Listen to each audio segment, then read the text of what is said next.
أصحابي maanta waxaa idinla wadaagayaa sheeko ama qiso aad iyo aad u cajiib ah. Qisadani waa qiso dhab ah waxayna ka dhacday galbeedka Virginia ee waddanka Mareykanka. Laakiin intaana sheekada u guda gelin, haddii aad jeceshahay qisaska ama sheekooyinka qariibka ah, waxaad daawanaysaa channelka saxda ah. Fadlan la garee videoga isla markaana subscribe garee channelka. Sidoo kale furo notification bell-ka si ku soo gaaraan muuqaalada aan soo geliyo usbuuciiba hal mar meesha. Xagaag aynu u guda galnay sheekada.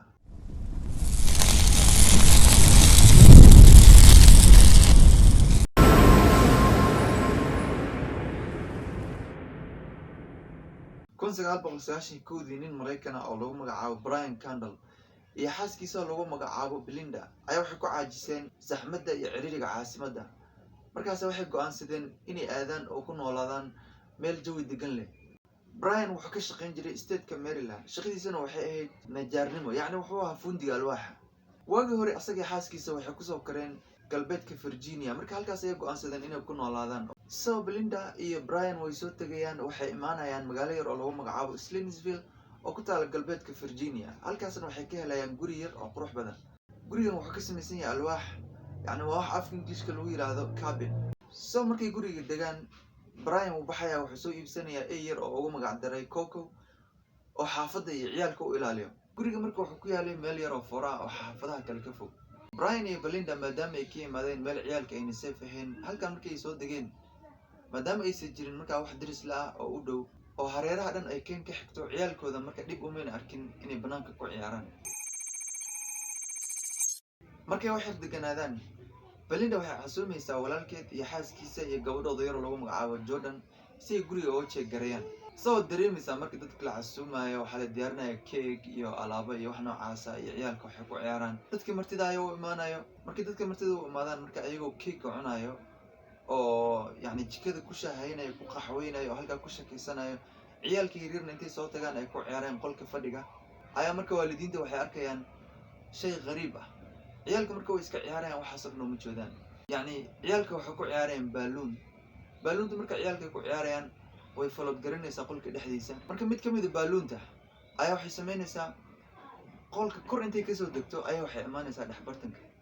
marka baaluunta dee waad dareemi kartaa dabada dambe waxaa uga xiran xarig. baaluunta marka kor ayay kasoo degaysaa, waxay imaanaysaa qolka dhex bartankiisa sida qof inuu hoos usoo jiidaya camal. ciyaalka waxaas oo dhan ma jeedaan, way iska ciyaarayaan. kadibna baaluunta way soo tegaysaa, dhex bartankay kasoo tegaysaa, waxay imaanaysaa geeska, yacni meel u dhow gabadha yarta oo lagu magacaabo Jordan agteeda soo istaagaysaa. gabadha yarta marka baaluunta sidaa u malacsanaysaa, marka baaluunta marka u dhow ayada, markaas af English bay ku hadlaysaa, waxay dhahaysaa thank you. markaas waxay isku dayaysaa baaluunta inay qabsato canugta, inay saa u qabsato isku dayaysaa. baaluunta marka waxay samaynaysaa hal mar ayay boodaysaa sida qof camal inuu hayay oo sii daayay. waxaasoo dhan marka waalidiinta way daawanayaan, jikaday ka daawanayaan. baaluunta marka cirka meesha hore ay ku laabanaysaa maadaama guriga ay joogaan markaas fitiis ugu dheeraa. kadib waalidiinta waxay kasoo tagayaan jikaday kasoo tagayaan qolka fadhigay soo galayaan si ay u arkaan marka baaluuntan iyo waxan. baaluuntay soo qabanayaan, canugta yarna way u yeerayaan. marka canugta waxay weydiinayaan marka yaad la hadlaysay, dhahayaan qofkaa la hadlaysay uu ahaa. marka maadaama canugii la iska hayay 3 sano ilaa 4 sano meelahaas ay jirtay, yacni si fiican uma sixi karto waxay aragtay. markay su'aalaha ka badiyaan waxay dhahaysaa isaga meel ka mid ah qolka ayay ku taagaysaa gacanta. kadib markay halkaa gacanta ku taagta, canugta ma dareemi karaan waalidiinta waxay ka hadlaysaa canugtan. marka waxay dhahayaan war balaaya ma jirta, anaga waxaa iska dhaadhicinay, dhib ma jiro, canugtan waa canug yar, waxay iska dhaadhicisay wax ma la waalaa, war dhib ma jiro iska dhahayaan. kadib dadkii martida way laabanayaan. dhowr maalin kadib ama 2 maalin kadib wax noocaas ah, Brian ayaa wuxuu imaanaya xaaskiisa, wuxuu ku leeyahay sheekadii dhacday qariib ayay ahayd. walwal ayaa ku beermaya marka Brian. marka maadaama uu ahaa nin aad u shaqo badan, inta uusan bixin ayuu jeclaan lahaa sheekada marka inay dhinac u dhacdo oo uu ogaado. maalin maalmaha ka mid a marka intuuna bixin ayuu wuxuu leeyahay gabadhiisa yarta oo lagu magacaabo Blair, na bixi aan xoogaa soo lulugayno guriga banaankiisa. marka maadaama canug yar iska hayd ayada 5 sano meelahaas 6 sano meelahaas ay jirtay, way raacaysaa marka aabaheed. marka way soo baxayaan, waxay imaanayaan keen guriga gadaashiisa dambe ku taalo. yacni guriga wuxuu ku dhex yaala meel keena oo aad uga fog macnaha xaafadaha kale ee magaalada. marka asagoo gabadhiisa la socda wuxuu arkayaa marka keenta dhexdeeda gaari xaasi ah oo dhex bartanka geedaha ku bakiman oo la gubay. Brian marka uu soo tagayo gaariga gadaashiisa ayuu soo istaagaya, muraayada dambe ee gaariga uu istaagaya si marka gaariga gudihiisa waxa ku jira uu arko. wuu soo dhawaanaya marka wuxuu ku dhex arkaya gaariga alaabaha ciyaalka oo xayawaano iyo waxaas ka samaysan oo gaariga dhex yaalo oo gaariga dhexdiisa ku gubtay. kadib Brian marka wuxuu dareemaya inay wax badan khaldan yihiin. wuxuu sameynaya marka isla markiiba uu soo laabanaya guriga ayuu soo aadaya. markuu guriga imaado xaaskiisa uga sheekeynaya marka wuxuu soo arkay xaafadda marka waxay lahayn gaari yar oo taxi ah oo ay ku adeegtaan. marka maadaama Brian ay shaqadiisa ka fog tahay oo ay Maryland ku taalay, gaarigaas ayuu qaadanaya usbuuc dhan ayuuna la maqnaanaya. marka gaarigaas marka wuxuu dhigin jiray guriga hooyadiisa ku taalo Maryland.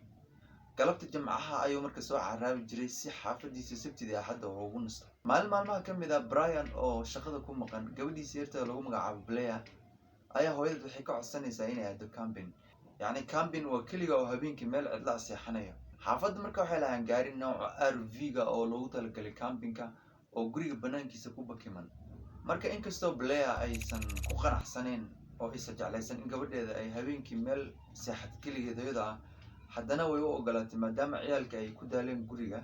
habeenkii dambe markii la gaaray, Blair kama qasno, waxay soo qaadanaysaa dharkeeda dhaxanta, lambadeeda, buwaagta ay ku akhrisan lahayd. eygii iyo hooyadeedna way soo raacayaan, gaariga ayay imaanayaan. kadib markay gaariga imaadaan, hooyadeed ayaa u guglaysa sariirta gaariga, wayna la dardaarmaysaa intaysan kasoo tegin. waxay ku leedahay gaariga darashadiisa furan marka aan kaa soo tago. kadib Belinda way soo tegaysaa gurigeeda ayay imaanaysaa, gabadha ay kasoo tegaysaa iyo eygii oo gaariga dhex joogo. markii hooyadeed kasoo tagto, Blair waxay bilaabaysaa inay akhristo buwaagteeda, laakiin cabaar markay joogta dacan garba iska ahayd, hurdo ayaa la tegaysa, way seexanaysaa. markii habeenkii saq dhexa joogto ayay canugta si lama filaan hurdada uga soo boodaysaa, waayo waxay arkaysaa eygii oo si kale u dhaqmaayo. gaariga marka waxaa ku xidhnaa darashadihiisa daahyo yaryar ah ku xidhnaa marka oo khafiif ah. eyga marka banaanka shishe ee darashada ayuu wuxuu ka arkaa muuqaal meesha maraya oo muuqaal madow oo meesha maraya ayuu arkaya. gabadha markay soo kacdo, eygana darashadaha indhaha oo saa oo la raaxayo, dhanka darashada ayay fiirinaysaa. ayadana laakiin waxay iska dhaadhicinaysaa inay wax aragtay, laakiin ma hubto waxa inay aragtay. markaa kadib way isku dayaysaa inay eyga dejiso. eygana maaha mid degaya oo weli wuu qaylinaya. waxay isku dayaysaa inay seexato, laakiin ma seexan karto. Blair marka waxay u malinaysaa waxaan hooyadeed u malinaysaa. si markay u xaqiiqsato inay hooyada tahay in kale, darashadaha gaariga mid ka mid ayay furaysaa, dhanka guriga ayay fiirinaysaa. yacni waxna loo shidana ma jirto, wax calaamadoo muujinaya ma laha in hooyadeed ay tahay. kadib ay soo istaagaysaa. marka eygii sida darashadaha gaariga uu sidaa indhaha oo la raacaya, darashada ayada u dhow ayuu sidaa indhaha ugu hayaa. Blair marka saasay isaga fidaysaa daaha, markaasay fiirinaysaa darashada. waxay arkaysaa marka muuqaal madow oo meesha taagan. Blair marka waxay u malinaysaa hooyadeed inay tahay wax.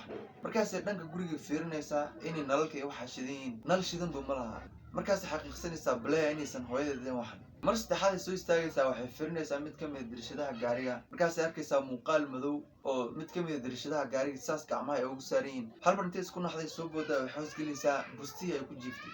eygana marka uu soo boodayaa iyadoo kor fuulaya soo uga difaaca muuqaalkan madow ee meesha taagan. isla habeenkaas bahalkan makhluuqan wuu soo tegayaa, wuxuu imaanayaa xaafadda weyn. dhibaato ayuu ka samaynayaa sidoo kale. markii Belinda ay kasoo tagtay gabadheeda, guriga ayay imaaday, waxayna sariirta u gugashay wiilkeeda yarka ee lagu magacaabo Sean. kadibna way seexanaysaa, iyadana qolkeeda aadaysaa, way seexanaysaa. markii habeenka xilli dambe la joogo, canuga yarka wuu soo kacaya. marka hooyadiisa wuu imaanaya, qolkeeda uu imaanaya, hurdada ayuu kasoo kicinaya. kadib way soo kaxaynaysaa, way seexinaysaa. marka dhowr jeer ayuu habeenkii sidaas kale soo kiciyey. Belinda habeenkii way ku dhafraysaa canuga marka, maadaama canugan aan lagu aqoonin marka inuu habeenkii hurdada kasoo kaco. waxay weydiinaysaa marka, hooy maxaa ku dhacay leedahay. markaas wuxuu ugu jawaabayaa, there is a monster on my window leeyahay. darashada bahal madow monster ayay soo istaagaya oo ku dhahaya. calaa xaal marka habeenkii sidii ku dhafraysaa Belinda iyo wiilkeeda. markii uu waaga baryo oo qoraxda soo baxdo, Blair iyo eygii ay gaari kasoo degayo, xaafadday imaanayaan. markaasna hooyaded quraac ayay dubaysaa. markii Blair imaado, hooyada waxay weydiinaysaa, how was the camping last night? camping see buu ahaa xalay ka waran campingkay leedahay. Blair marka waxay ku jawaabaysaa, u malayn maayo inaan camping dambe aadi doono. laakiin hooyaded ma sii weydiinaysa su-aal kaloo dheeraada, way iskaga aamusaysaa. maalintii la joogayaa, habeenkii markii la gaaro, Belinda marka way riyoonaysaa. waxay ku riyoonaysaa wiil yar oo sariirta lugaheeda dambe imaanayo. kadibna wuxuu u ishaaraa inay soo raacdo. banaanka ayay tegaysaa. banaanka markay tagto, waxay ku arkaysaa guriga banaankiisa dhan ay ku samaysan yihiin xargaa dharka lagu warto. xargahaas marka waxaa saaran oo ku waran warqado cadcad oo waaweyn. marka Belinda intay marka wiilka yarka daba socoto oo kolba waraaqay iska leexinayso, ayaa marka suulkeeda midig waxay ka dareemaysaa waxbay ka dareemaysaa suulkeeda midig markay foorarsato waxay arkaysaa marka suulka inuu uga dhigan yahay biinka dharka lagu warto marka intaa marayso ayay marka hurdada kasoo baraarugaysaa bas wax yar kadib haddana hurdadii ku laabanaysaa marka habeenkii markuu dhammaaday oo marka waagu uu bariyey Belinda waxay wacaysaa walaasheed waxay ku leedahay habeenkii waxaa ku riyooday riyo noocaasa ku riyooday ay dhahaysaa markaasaa walaasheed waxay ugu jawaabaysaa anaa kuu imaanaya xoogaha waa daashay maskaxda ka daashay ciyaalkan kaa qabanaya adin xoogaha banaanka soo luglugay ay ku dhahaysaa kadib walaasheeda u imaanayso ciyaalkay ka qabanaysaa Belinda marka banaankii aadaysaa xoogaa keentay soo lugaynaysaa way soo luga baxsanaysaa ayadoo socota marka ayaa waxay kasoo duldhacaysaa qubuuro guriga gadaashiisa dambe ku yaalo oo yani geedaha dhexbartankooda keenta ku dhex yaalay oo imaanaysaa Belinda markay qubuuraha aragto ma jeclaysanayso guriga ayayna kusoo laabanaysaa laba maalin kadib xaafadda ayagoo nasanaya oo jawi degan ku jiro Blaine ay jiifto qolkeeda ayay si lama filaan u soo boodaysaa markay aragto daaha dirishada oo dhinac ka faydan kadib way soo istaagaysaa markay isku daydo inay saarto daaha dirishada dabadeeda dambe ayaa waxay ka arkaysaa geedaha dhexdooda muuqaal madow oo taagan marka muuqaalka wuxuu sameynayaa wuu soo dhaqaaqayaa gabadha xaggeeda uu soo aadaya isla markiiba haddana eeyga xaafadda ayaa qaylinaya marka Belinda ay maqasho eeyga qayladiisa way soo dhaqaaqaysaa kadibna waxba ma arkayso marka ay soo baxaysaa waxay fiirinaysaa qolalka ciyaalkeeda qolka waxay gelaysaa Sean wuu iska degan yahay wuu iska seexday caadi dhib ma qabo laakiin markay soo gasho qolka Blair waxay arkaysaa Blair oo argagaxsan oo sariirta hoosteeda ku jirto sida caadigeed ba marka Belinda way dejinaysaa canugteeda habeenkii markii la gaaro oo Belinda ay seexato wax ayaa u imaanaya marka waxaasi Belinda madaxa ay dhagdhag laba jeer ka siinaya Belinda marka waxay malaysaa waxaan inuu yahay wiilkeeda markaas waxay leedahay hooyo seexo waxay kadib haddana wixii ku soo laabanaya madaxa ay haddana laba jeer dhagdhag ka siinaya markaas Belinda hurdada kasoo boodaysaa marka nalka ayay shidaysaa wiilkeeda uma joogo meesha way baxaysaa marka qolka wiilkay tagaysaa way soo fiirinaysaa wiilkii inuu jiifay ayay arkaysaa markaasay ogaanaysaa marka inay jiraan wax ayada daba taagan habeenkii dhan marka way dhafraysaa habeenkii dhan ay soo joodaysaa waaga markuu bariyo ayaa waxay wacaysaa hooyadeed waxayna u sheegaysaa inaysan ku noolaan karin guriga waxayna ka codsanaysaa gaarigeeda maadaama Brian uu la maqan yahay gaarigooda kadib gaarigay soo qaadanaysaa alaabtay raranaysaa way baxaysaa magaalada aadaysaa magaalada ay doonaysaa in dhinac ka degto intiisa magaalada gaarin meel petrol station ay ku leexanaysaa si gaariga saliid ugu shubato meeshaasna waxay isku arkayaan haweeney kale oo gaariga saliid ku shubanayso haweeneyda marka xoogaa kastoo sheekaysanaya waxay weydiinaysaa Belinda xageed ka degantihiin magaalada kadib Belinda waxay u sheegaysaa meesha ka degan yihiin magaalada haweeneyda marka waxay weydiinaysaa Belinda ma garanaysaa taariikhda guriga aad ku nooshihiin Belinda waxay ku jawaabaysaa ma garanayo haweeneyda marka waxay sheegaysaa Belinda in gurigooda meel u dhow hadda ka hor uu guri ku gubtay oo family dhan ay ku halaagsameen markaas Belinda waxay soo xasuusanaysaa maalintii hore qabrigii ay keynta dhexdeeda ku arkaysay على حال بترولسيشكو كتجيسا مقالة أي نع كتجيسا مركي معلومة كتير بحاول إيمانا براين هبينك مركل جاري قف كستو صحذي بلينا مركل مسيحانين أيضا وحد داوني في التي في عبار مركي التي في قداوت أيضا نهردا قبنا يسوي سيحانيسا مركي سياحة مركي وحي كوريانا ساريد هبينك كوريوت ويل كيرا أو إيمانا أو بنانكي وراعيسي بنانك مركي تكتو يكو أركيس وري بنانكي سدن وحرقي كبوحان أو يكوريهن ورقضا عد marka Belinda intii wiilka daba socoto oo warqadahan ay iska leexleexinayso ayuu marka wiilka ka lumaaya marka dad marka warqadahaas ay leexleexinayso markay wiilka aragto wiilka marka uu istaagaya marka ayadu ku soo joogsanaya uu fiirinaya asagana marka uu naxsan yahay marka wuxuu fiirinaya dhinaciisa bidix uu fiirinaya asaga marka dhinaciisa bidix fiirinaya ayaa gadaashiisa dib waxa ka soo muuqanaya muuqaal madow muuqaalka marka wiilku soo daba istaago oo Belinda marka wiilka hortiisa taagan tahay muuqaalka Belinda uu fiirinaya marka muuqaalkaas madow soo dhaqaaqaya marka wiilku soo istaagaya Belinda xaggeedu haddana uu soo dhaqaaqaya Belinda markuu xaggeedu soo dhaqaaqo dhabar ay u dhacaysaa markii dhabar u dhacdo ayaa markii hurdada ka soo baraarugaysaa markii hurdada ka soo baraarugto ayaa waxay maqlaysaa qaylo ka yiriso qolka wiilkeeda yaraa Sean ayadii Brian hal mar ay soo boodayaan wiilka yarka qolkiisa imaanaya markaas waxay imaanayaan wiilka yar oo dhulka galangalanaya oo gacanta kor u haya يعني ويلك قاعدتي سقف يا جبي مركا waxay sameeyaan ma yaqaanaan marka wiilka ay qaadayaan isbitaal ay geenayaan marka waxa loo sheegay wiilka dhowr maalin inuu isbitaal ku jiri doono oo la kabayo habeenkaas marka waa habeen axad Brian marka shaqada inuu aadaal laga rabaa subax isniinta marka Brian uu baxaya shaqadiisa ayuu aadaya saddex maalin kadib waxa loo baahanayaa marka wiilkii isbitaalka laga soo saaro sida caadigeed marka Belinda hooyadeed ayaa codsanaysaa gaariga ka codsanaysaa si wiilka isbitaalka uga soo saarto gaariga ay qaadanaysaa ayadii gabadheeda Blair isbitaalka aadayaan wiilkii ka soo saaraya ayuu dhaxso socdo ayuu marka gaariga ka jabaya markuu gaariga ka jabo marka haweeney kale oo magaalada degan ayaa soo marayso ayay soo qaadaysaa marka intay dhaxso socdaan marka Belinda iyo haweeneyda ayaa sheekaysanaya marka haweeneyda marka waxay weydiinaysaa Belinda magaalada xagee ka degantiin Belinda marka way tilmaamaysaa koonayaasha halkaas degan halkaas la mariyo يعني markii si fiican ugu tilmaanto oo haweeneyda ay guriga garato haweeneyda inta isku naxdo ay Belinda saa u fiirinaysa markaas waxay leedahay ma garanaysaa taariikhda gurigaad ku nooshihiin markaas waxay leedahay Belinda ha waan garanayaa dhowr sano ka hor guri agteena ku yaala ayaa dab u qabsaday familkii dhan oo gurigaas ku noolaana way gubteen ay dhahaysaa marka Belinda markaas haweeneyda waxay dhahaysaa may anigu ma weydiinayo guriga gubtay laakiin waxaan ku weydiinayaa gurigiina taariikhdiisa ma garanaysaa markaas Belinda dhahaysaa may ma garanayo maxaa jiro haweeneyda marka ayaa waxay ku jawaabaysaa in guriga ay ku nool yihiin hadda ka hor uu ku jireenin ninkaasna uu habeenkii u soo dhuunto oo ciyaalkooda iyo hantidooda uu dhibaateynayo haweeneyda ayaa Belinda u raacinayso in niman magaalada ka mid ah ay ninkaan si iskooda u qabteen kadibna ay dhex geliyeen gaari caasi ah oo halkaas ay ku dhex gubeen laakiin aan meydkiisa dib dambe loo arkin